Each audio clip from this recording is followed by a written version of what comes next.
This is Piano Tech Radio Hour. We're about to get started. I'm going to let the folks into the live Zoom audience. Hey there. Thanks for joining us live on Zoom. Good to have you here as well. And we're about to get started. If this is your first time, this is Piano Tech Radio Hour. We'll introduce the program momentarily. And then we will dive into another engaging session with our lovely guest for the day. This is Piano Tech Radio Hour, as I mentioned. And, what we do here is we gather here each Saturday for several years, and we meet with and learn from the most fascinating and knowledgeable folks in the piano and music world. Now, this could be manufacturers, rebuilders, musicians, makers of other instruments. Of course, piano techs are always present.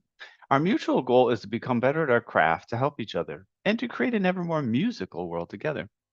Piano Tech Radio Hour is brought to you by Piano Technicians Masterclasses. That's an online learning resource that brings you cutting edge instruction for piano industry masters without leaving your home. You can find out more at pianotechniciansmasterclass.com. You can also subscribe to Radio Hour, just $16 a month. You get direct access to each week's private Zoom call, as well as all the archival recordings of over 200 episodes in our member area.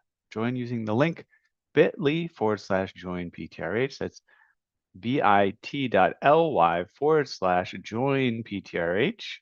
And then, of course, I always remind you, we have the audio-only version of the show in podcast format. That's at pianotechradio.com. We have the Substack blog, where we dive deeper into some of the topics that are in our private member area for the master classes. You can take a quick look. If you like what you see, you can subscribe. We've got our socials, LinkedIn, Instagram, Facebook, and Twitter. And on our website, you can sign up for our email list so you stay abreast of everything that's going on with the master classes. Now, and the radio hours. Now, this Saturday, today, we are joined by pianist and educator Roberta Rust, whose work reflects a lifelong commitment to exploring the richness of American musical voices. From acclaimed concert performances around the world to projects that spotlight underrepresented composers and traditions, she brings a perspective that blends artistry, scholarship, and curiosity in equal measure. As that internationally acclaimed pianist, she's also a recording artist, professor of piano at the Lynn University Conservatory of Music, performed at major venues worldwide, appeared as soloist with orchestras across Americas and Asia, and widely respected as a teacher, adjudicator, and advocate for meaningful repertoire exploration. So we'll talk a little bit about her projects today, including her latest recording project, Female Rain, Indigenous American Piano Music, and also dive deeper into what else she's got going on in pedagogy and so forth. So, Roberta, welcome to Piano Tech Radio Hour. Thank you, Ethan. It's great to be with you. Yeah, great to have you here, as I said, and welcoming some of the participants who are joining us here on Zoom. So I often or almost always start this conversation with a walk down memory lane to when you were a youngster and you were first encountering music, and how that world of magic opened up for you, and kind of the story of how it became so central to your life. Well, I grew up in Houston, Texas, and my parents decided at the age of 5 that they would give me piano lessons. And so that's how the formal study started. And when I was in the 6th grade, I took up the cello in school, so I also played the cello for many years. And I also was in a garage band with my brother. I taught myself the guitar, and we would play together. So I was really, really deeply in love with music from a very young age, and then went off to conservatory and music schools. I attended the Peabody Conservatory and University of Texas at Austin, the Manhattan School of Music, the Mozarteum in Salzburg, and I earned my doctorate at the University of Miami here in Florida, and I've been based in Florida, South Florida, since 1988. So I really consider myself a Floridian at this point, although I grew up in Texas. Okay. Very interesting. An interesting array of institutions you've been engaged with, right? Sometimes you might hear folks would be involved with one or two of those, and then you're kind of getting a chance to sample from all these different places. That's wonderful. Um, Anything you could say about the what that brings to your craft in terms of having sampling from these different, educational resources and institutions, how they mix together, how they compare and contrast? It's really influenced me in a lot of ways. Creatively, as an artist, I think it inspired me to be on the eclectic side. So I, of course, have performed a lot of traditional classical music, but I've also delved into contemporary works. And my upcoming recording release, which will be coming out next month, is Indigenous American piano music. So that's it kind of set up an inspiration kind of path for me to really be open-minded and look at many different, you know, musical expressions. Pedagogically, it's been a terrific help in that I studied at, different institutions and with different types of teachers that came from different pianistic backgrounds and traditions. So when I encounter students, and I teach in a conservatory at Lynn University, it's a very high-level performance school, and we have students coming from all over the world. So there's a wide variety of approaches.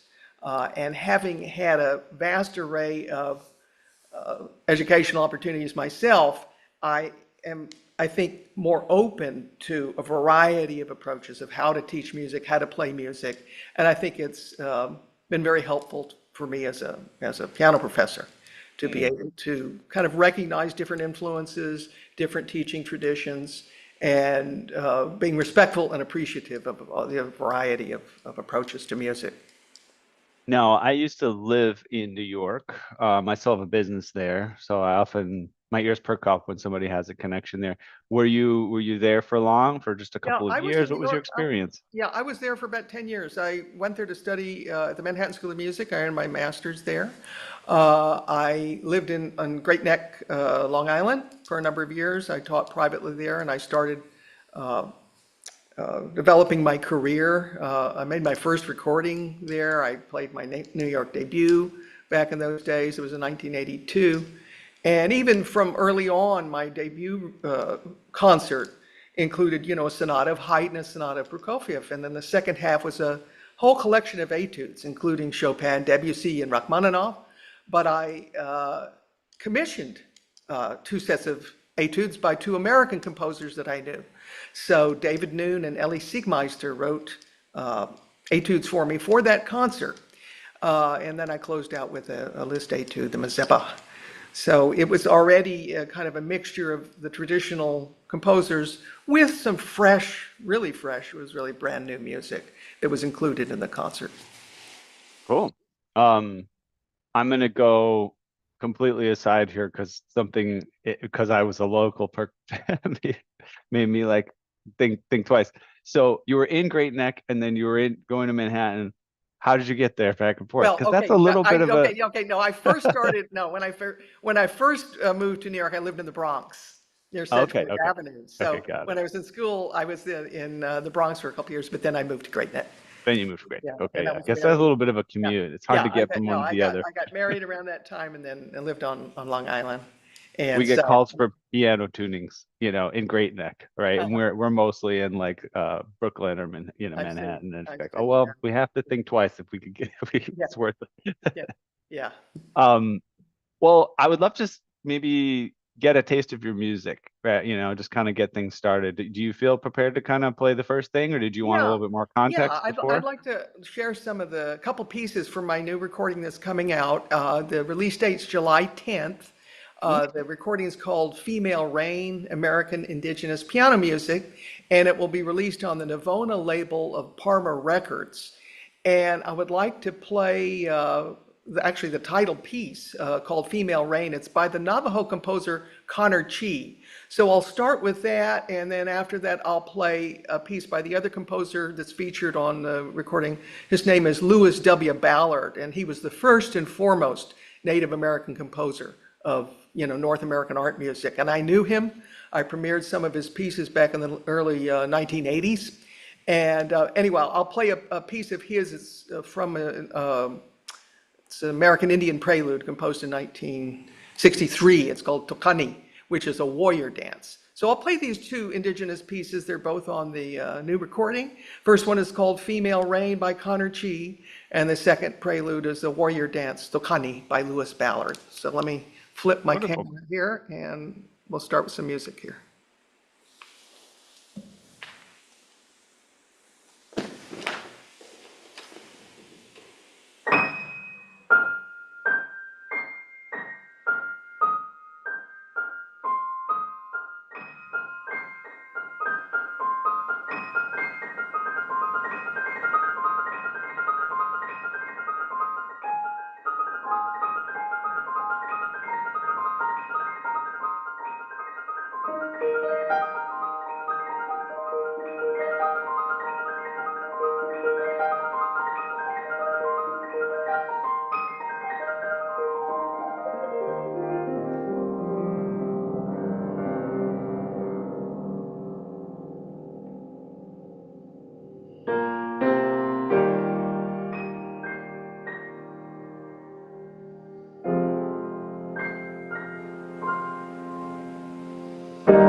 Great stuff. Thank you. Thank you. We had a comment from David. He after the first piece says the second one began, love it. So got some fans here. Great, great.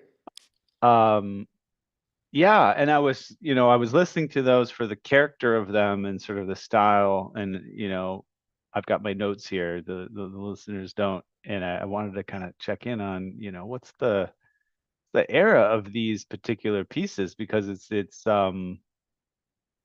interesting to try to, if you didn't know, what the time they were written. So that first one is from 2020, so relatively recent. And the second one is from 1963, correct? Yes, that's correct. Yes. Right. Yeah, the first one is from a set of pieces Connor wrote called Scenes of Dineta. And Dine is the Navajo word for Navajo. It's what the Navajo language word is for the tribe. Dine, D-I-N-E, with an accent on the E. And Dineta is, of the Navajo Nation. So he's got a set of 12 pieces called Scenes of Dineta, and this is one of them. And we were at a festival together in 2023, and I heard him play it in a concert. He played a bunch of his music. And this one really leapt out, and I was enchanted by it. So I spoke with him after his performance, and I said, Connor, I really love the female rain. I said, is there a way I could get the music or get a copy of it? And he smiled and he said, well, I haven't written it down yet fully, Roberta, but when I do, I will send it to you. And sure enough, a few months later, he mailed it to me along with the rest of the scenes of Dineta. And I've selected 5 of those scenes to include from that set of pieces to include on the new recording. And then the Ballard piece, Lewis Ballard was the first American Indian to earn a graduate degree in composition in this country. He earned it in Oklahoma in 1962, and at the time that he wrote these pieces, he was studying at the Aspen Music School with Darius Milhaud. And so of course, it's more distant. It's very much of, mid 20th century language. He was well versed in all of the new techniques of the 20th century. One of his, teachers that he had was a student of Schoenberg. So Lewis is a grand student of Arnold Schoenberg. And so there's certain bite and dissonance in it that is very reflective of the time that he was, that he lived and studied. And I loved that high treble kind of, I don't know if you call it like an ostinato or whatever. It's like a little magical sprinkle. Yeah, the rain. Yeah. I think Connor really portrays very well the rain starts very slowly with the little drops, and then the piece develops, and then he ends it that way. The rain tapers off. It's a very imaginative and beautiful piece of music. May I ask what's going on there? I mean, rhythmically, is it? Oh, it's there's no meter or time signature, Okay. but what he starts is with longer notes. They look Okay. like eighth notes, but they're longer notes, and then he shows you they're to get faster, and then Okay. he starts throwing in some grace notes, and then as opposed to you first improvise kind of the speed, but basically you start slowly, and then he indicates that it gets faster and faster, and then as fast as you can go, so it'll sound like rain. Okay. Rain Okay. is really going, but no, there's not in that part. Actually, in the whole first page, there's not a time signature or bars. There's just the notes in the various hands, and then, so it should have something of an improvisatory feel. It shouldn't Yep. be played the same way each time. You kind of do Yes. different things with it. And then Right. when the tune comes in on the second page, it's in a clear meter and a very Okay. recognizable melody. Okay. Wonderful. Yes, I love the character of it, but I was like, man, writing that out, if it Yeah, was all yeah, written out note for yeah, note, yeah, it seemed a little bit like some crazy multiple time signature thing. yeah, yeah. Um, Wonderful.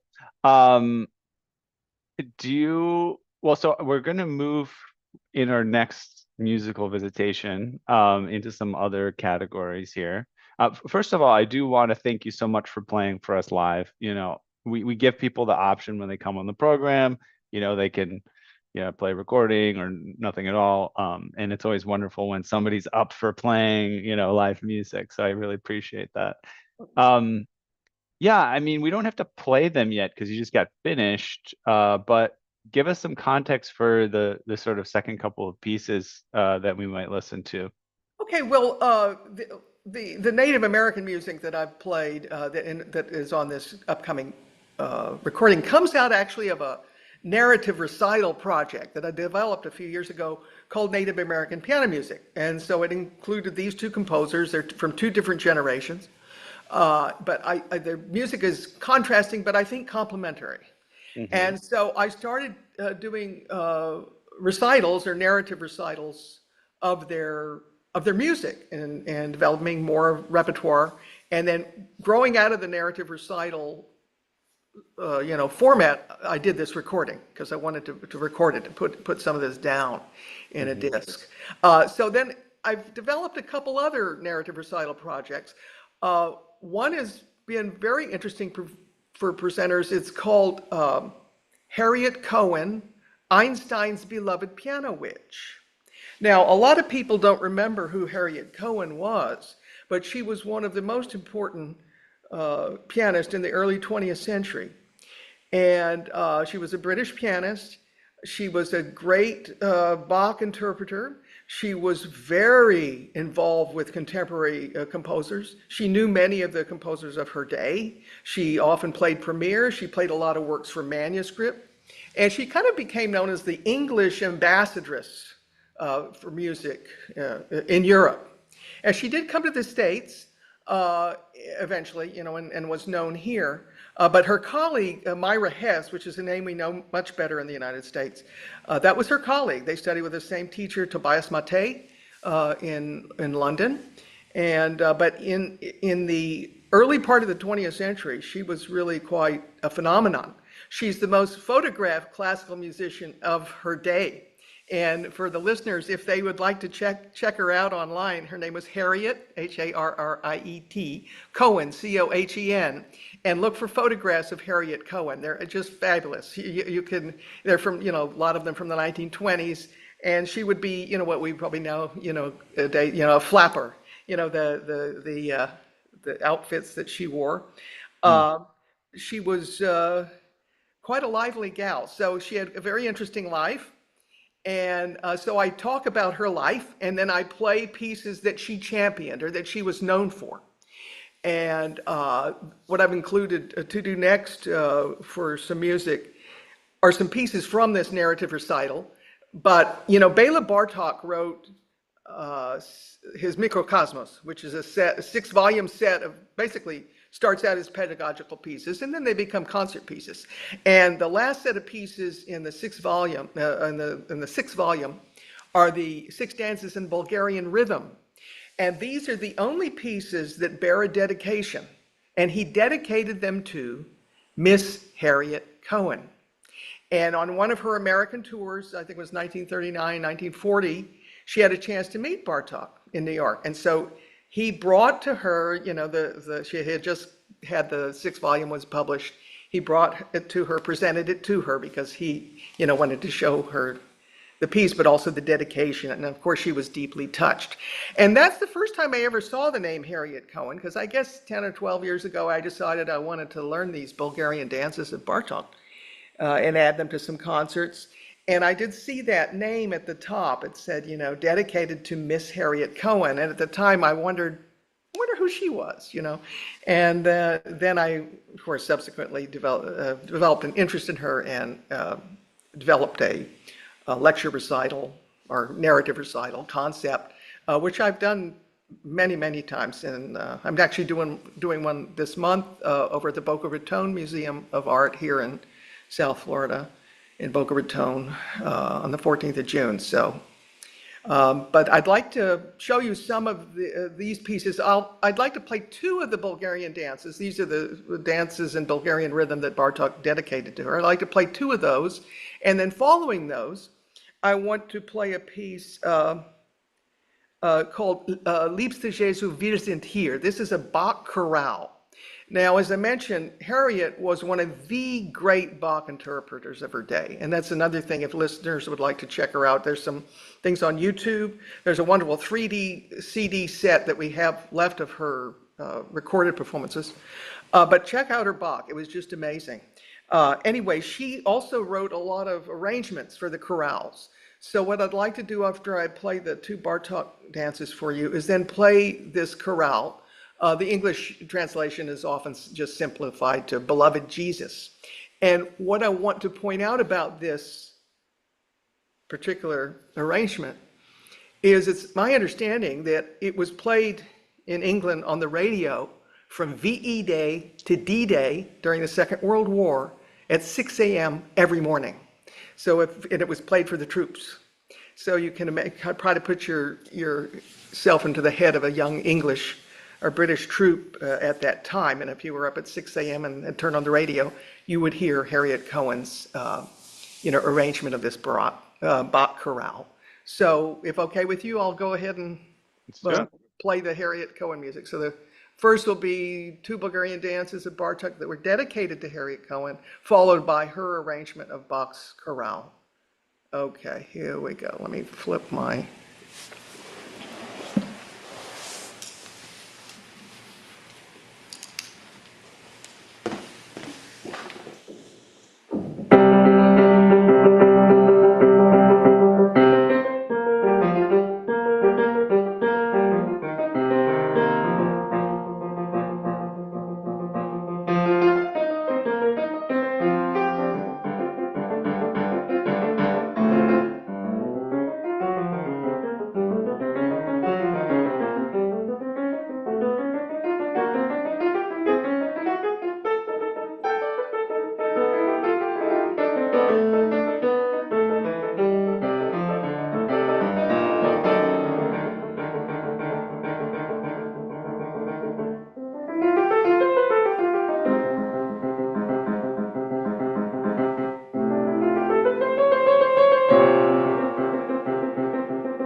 Thank you.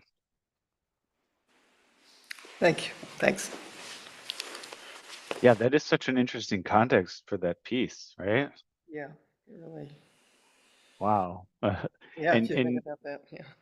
yeah, and also just as I was listening to it, it's so I feel like when I was younger and learning music, it was just all about like technical, like can you play the piece? You know what I mean? Like, and if you could play like a crazy piece, then you were a good musician, and that was good music if it was difficult. And I just remember this emergence of awareness of how much context there is around music, and what it means and and of course, like if you're going to have a recital or a concert, what are you going to say before putting a program or not putting a program or something like that, right? And it really sets up, um, primes the ear, and the mind to go in certain directions. I kept thinking about how when you hear something over and over again, you start to memorize it.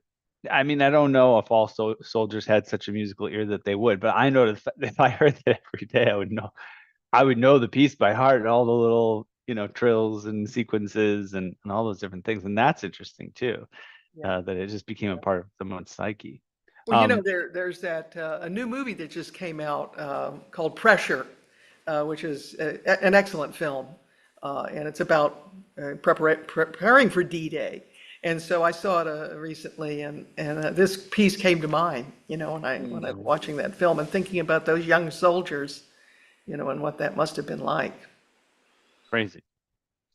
We had a comment from David. He said his late father was in France for weeks from the day from the Normandy D-Day landing. Perhaps he heard the Harriet Cohen radio broadcast. Yeah. It's possible, absolutely.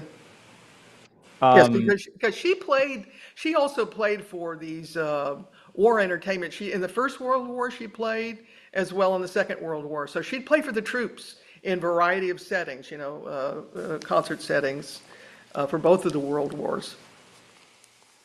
um, just going back to the indigenous music project, what what sparked your interest there? Do you have connections yourself as far as heritage? Were there people in your life or creative life that kind of sparked this Yes, well, interest? I'm of indigenous background myself. I'm a Lakota descendant. My mother was born on a uh, Indian reservation in South Dakota, the Cheyenne River Sioux tribe.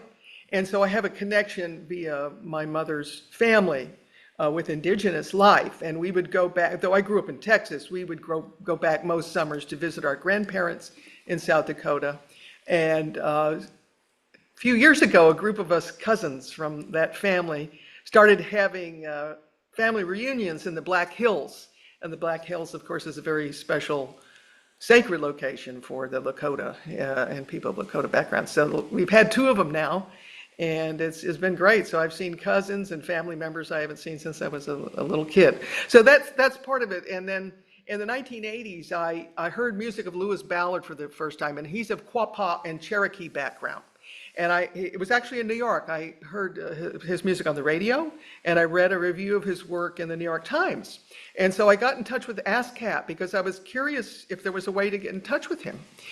Because I was preparing a concert in 1984 to play at Carnegie Recital Hall. And it included the fantasies of Haydn and Mozart. It included the symphonic etudes of Schumann. But once again, I wanted to have something on the program that was new or fresh or whatever. So I got in touch with ASCAP. They shared his contact information with me. So I wrote him and we connected. And I asked him, I said, Lewis, do you have any piano music? And he said, well, he actually had written something called A City of Silver, which is a concert fantasy, and it is dedicated to, or inspired by the city of Buenos Aires, Argentina, and dedicated to todos los desaparecidos del mundo, which means all the disappeared ones of the world. And this was inspired by the thousands of people that disappeared at the hands of the Argentine military in the 1970s. And so Lewis visited Buenos Aires for the first time in 1980 and learned of this history. And so he was inspired to write that piece. And then the summer that I wrote him, in the summer of 1984, he was working on another city piece called City of Fire, which was dedicated to the city of Los Alamos. You see, he lived most of his life in Santa Fe. So he was very close to Los Alamos. And this City of Fire piece was, of course, inspired by atomic energy, nuclear capabilities, obviously positive and negative. And so it's quite a fiery, explosive piece. So he asked me if I would be interested in playing these pieces on his on my concert. It was going to be in October. And he said the City of Silver had not yet had a New York premiere. It had been, the world premiere was elsewhere, but it did not have a New York premiere yet. And he would grant that to me. And he said he'd also let me give the world premiere of the City of Fire. So I included those two concert fantasies on the concert.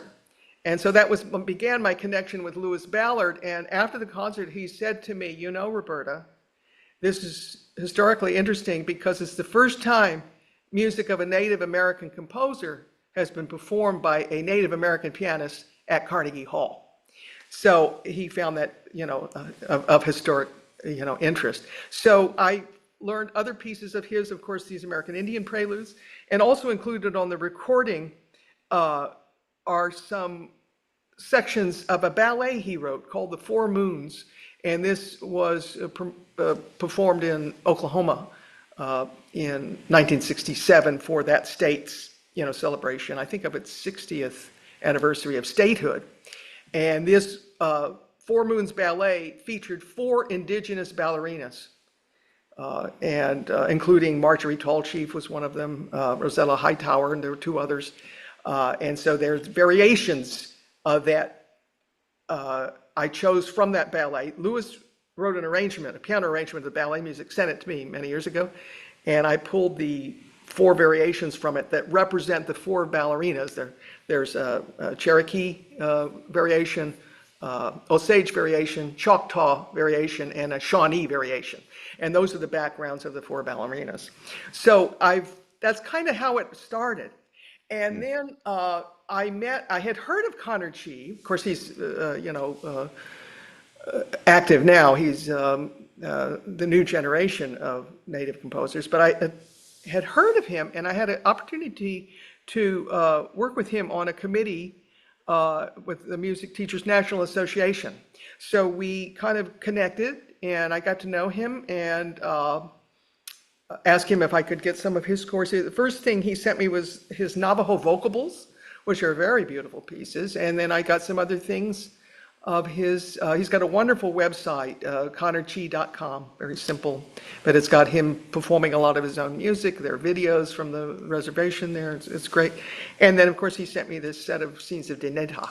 So on the recording are included a few pieces from the Scenes of Dinétah, including that Female Rain, as well as a selection. I think I have about 6 of the Navajo vocables, as well as a set of 3 Navajo preludes that he wrote. So I have gotten to know him as well, of course, over these years. Very, very interesting. Yeah. Yeah. I mean, through some friends, I've gotten a lot of exposure to indigenous studies. I mean, when I was in New York, actually, a lot of people in the anthropology department at NYU, you know, and people will be studying Native American or indigenous of Latin America. I think one thing that started to emerge that I wasn't aware of was a possibility of the different indigenous groups developing connections between one another, you know, and sort of reinforcing each other's situation, and you know, and their causes, you know, like the causes that were important to them by coming together across different continents and cultures. And it was it's a very interesting movement to be a part of, and kind of kept by the sidelines. Mm-hmm. Mm-hmm. It's interesting that you say that, this kind of connection of these cultural connections. Around the time that I was kind of connecting with Lewis, I also had started what became about a 10-year period of concertizing in Latin America. And I had 5 different tours of Brazil and was in Bolivia, many countries in Central America and Peru, Chile, etc. But I became very interested in Brazilian music, and I actually the music of Villa-Lobos. I made a recording of his work, but he was also the subject of my doctoral dissertation when I got to Miami. And I was asked sometimes about Lewis Ballard's concert fantasies, these two city pieces I told you about, the City of Silver, City of Fire. People said, well, what does it remind you of or whatever? And I said, well, and I had, on my recording of Villa-Lobos, I included his mammoth work, his Ruda Poema, which is one of the most daunting pieces ever written in the 20th century. It's about a 20-minute work. It was dedicated to Arthur Rubinstein. I don't know that Rubinstein ever played it, but it was dedicated to Rubinstein. It's been recorded a number of times, but it's a formidable piece. But there's kind of a wonderfully fresh and raw and direct expression in that piece.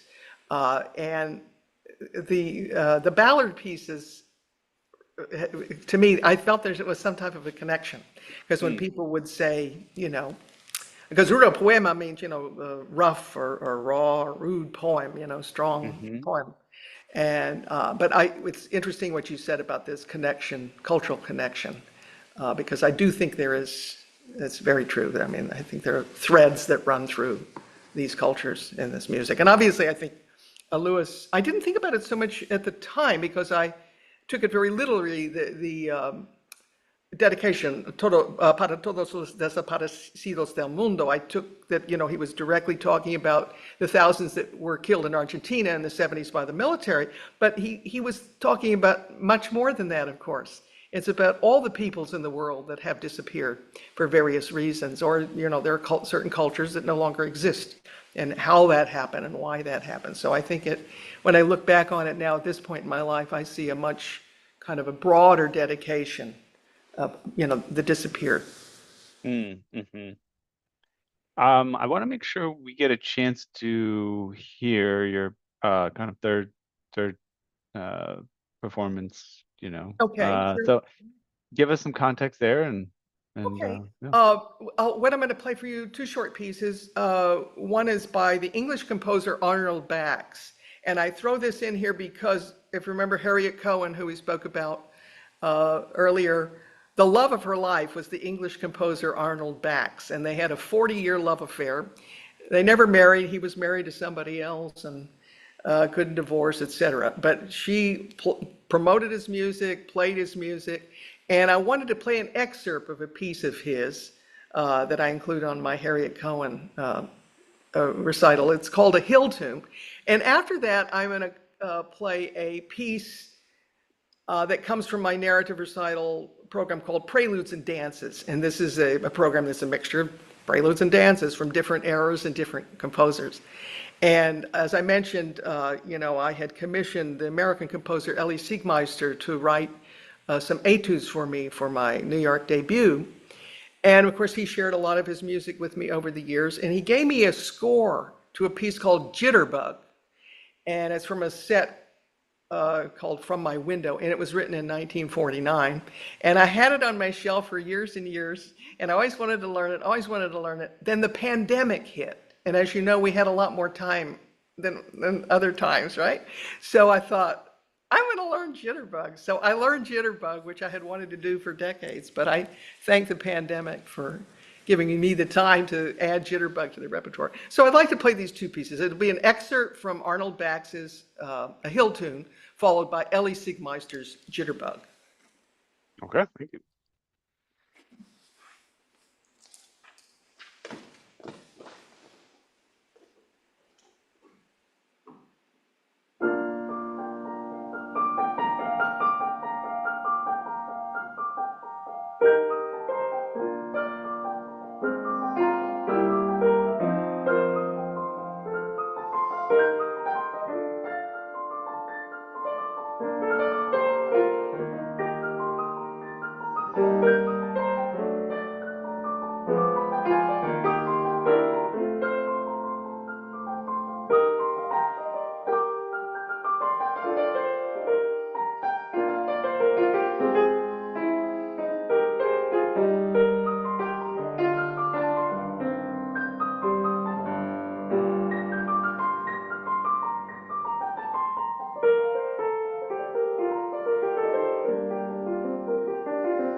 All right, that was a lot of fun.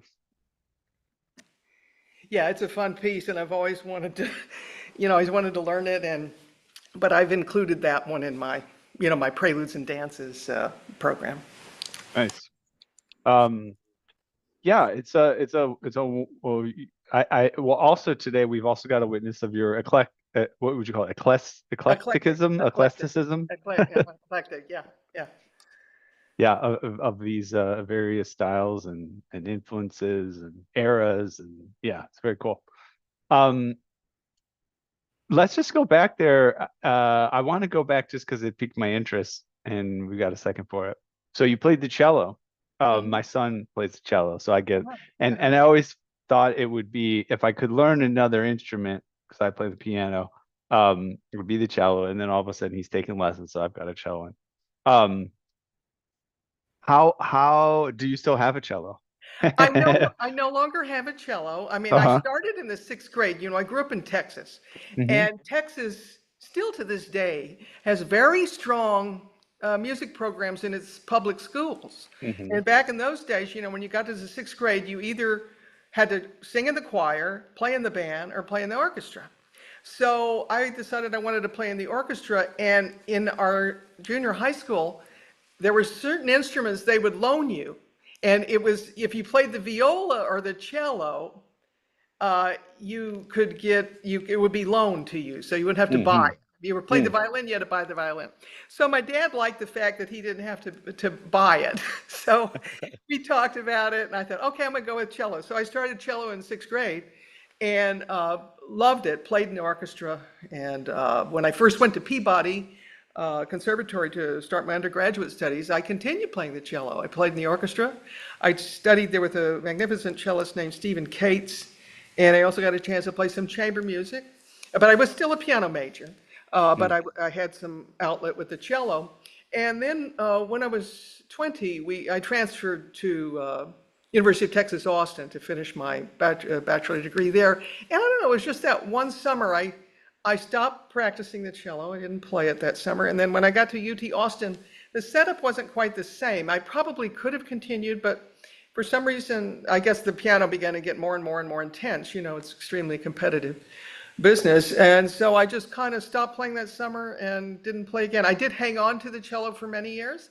And when we moved to Miami in 1988, I started my doctorate there, and I sold the cello to the then piano professor, the then cello professor at the University of Miami. He was looking to buy I guess, a cello for one of his students. So I sold it to him, All right, way nice. back then. So I did keep it. But the interesting thing about cello, I will occasionally have dreams about cello, that I'm playing the Okay. cello or playing in an orchestra, or that I'm going to take a lesson. And I say, I haven't practiced in a long time. I don't know how the lesson's going to be. So it was an important part of my life, but I'm very glad that I had that chance to play a string instrument. So glad I had a chance to play in a large ensemble, orchestra, but also to play in string quartets, because I developed ensemble skills that don't always happen so naturally in piano study, True. for most people. So it was a positive. All right. And now I don't know why I'm sticking to this, but I also want to hear about the garage band a little bit. Okay, well, What my brother, I have an older brother, his name's mhm. Randy, and he loves music very passionately also, but rock music, and he still plays. He's got a gig in his church. He lives in Elgin, Texas, and he's got a weekly gig there playing music for the church.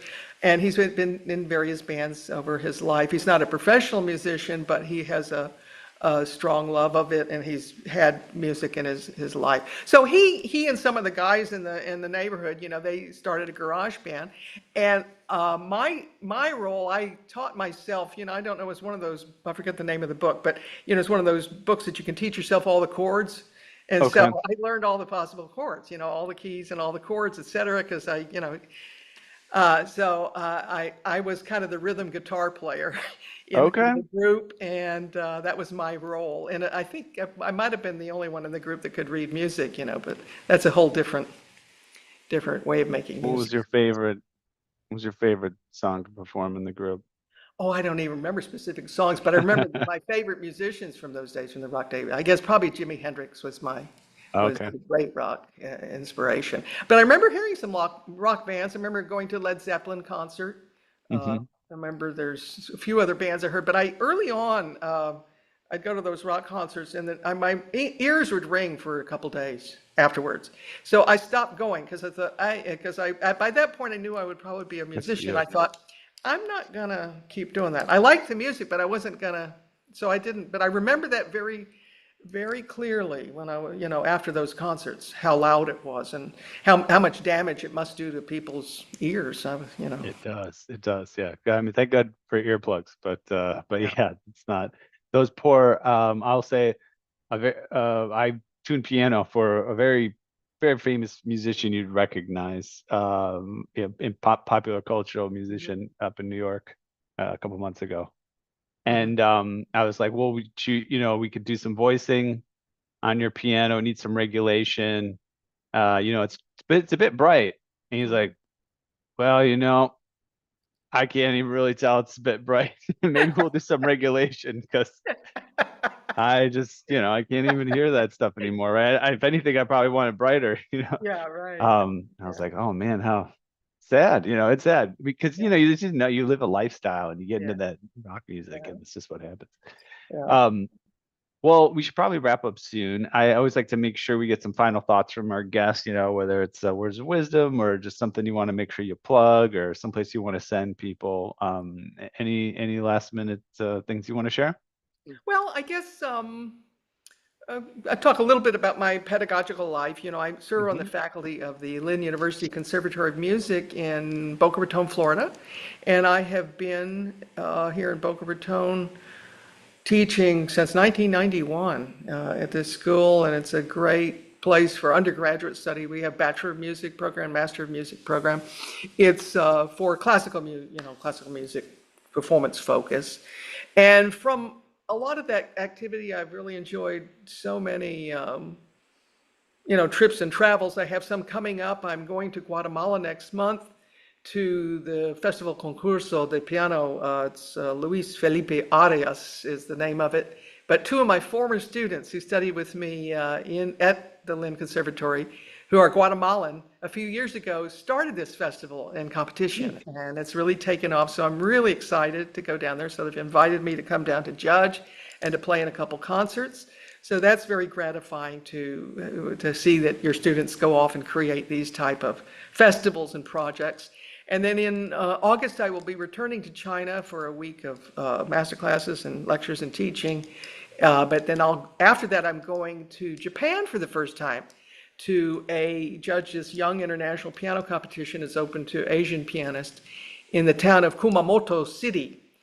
So I'm really excited about that because I've never been to Japan yet, and so that should be really fun. I'll judge as well as, of course, give some master classes and lectures. So that's a very gratifying and exciting part of my artistic activities, as well as, of course, the performing and recording activities. Absolutely. And I had so many little things I wanted to squeeze in here. Do you and of course we could talk about your piano and your piano technician. Do you know the name of your piano technician? You want to give him a shout out? Yes, Yeah. David Balco is his name. David Okay. Balco, Dave Balco. He's been tuning for me for many years. He also has tuned for us at the conservatory at Lynn University for many years. He's a wonderful tuner and technician in South Florida. He tunes for the Dreyfus School of the Arts as well as the Kravis Center for the Performing Arts in West Palm Beach, which is our very large venue here in Palm Beach County. So All he's right. yeah, but I called him last week. I said, Dave, any chance you can, because I have three Steinways in the house. He usually comes over once a year or so and tunes. I said, any chance you can come over this week and tune my pianos? Because I'm doing this radio hour and I think I want to play live. So he was able to pop over Thursday and tune them up for me. But I have two 1918 Bs. This one I played on today, this is a flamed mahogany, is what they call the case. It's a 1918B. And then right next to it, or connected to it, is another 1918B. And then in my back studio, I have a 2003 Steinway M, which is the younger instrument. So I love them. And You're the type of client us piano technicians dream of. Just come on over, tune 3 piano. all in one place, right? You're a consummate consumer. We'll give you a little discount even if you tune them all 3 in one visit. Yeah, exactly. Wonderful. Well, thanks so much for joining us today. I'll do our outro. We'll sign off. If you want to just jump back on the Zoom link, we'll do a one-on-one wrap up real quick. Okay. But other than that, yeah, thank you very much, and it's been a pleasure sharing your work with us. Yeah, so we have reached the end of another musical journey here at Piano Tech Radio Hour. Of course, thanks to Roberta Rust for joining us today, as well as our live audience who's joining us on this lovely summer day. As always, we're brought to you by Piano Technicians Masterclasses, cutting edge instruction from piano industry masters without leaving your home. If you joined us today by signing up for the session independently, make your life more convenient. Subscribe to Piano Tech Radio Hour, just $16 a month. You get the recording of today's session in our member area, as well as automatic registration for each week's new session. Sign up at bit.ly/join PTRH. That's bit.ly/join PTRH. Don't forget about the podcast, audio onlys. You got the Substack. You got the LinkedIn, Instagram, Facebook, Twitter, and our email list, which you can sign up for at our website. So thank you very much, everyone. Enjoy the summer day. And